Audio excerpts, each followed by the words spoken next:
taom bilan taomni o'rtasida, ya'ni aytaylik, tushlik bilan kechki ovqatni o'rtasida kimdir haligi pista olib kelib qo'ysa yeb qo'yishimiz, perikuschalar. Aynan bizni semirtiradigan narsa shu perikus ekanda. Qarang. Perikuslarga ham neytral qarashni tavsiya beraman, chunki biz semichkalarni yoki pistalarni iste'mol qilish oralig'imiz qanday?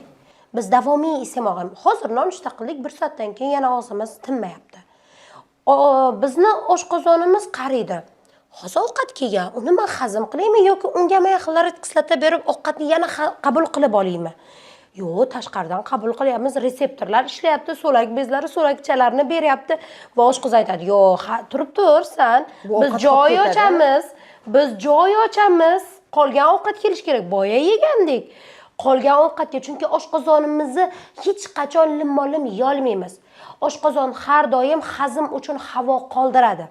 Ya'ni siz havoga joy qoldirmasdan bu kabi iste'mol qilganingizda oshqozon o'zini kengaytirib, havo uchun joyini beradi. Oshqozon juda ham aqlli, juda ham, va shu uchun ham perikuschalarni iloji boricha kamaytirish.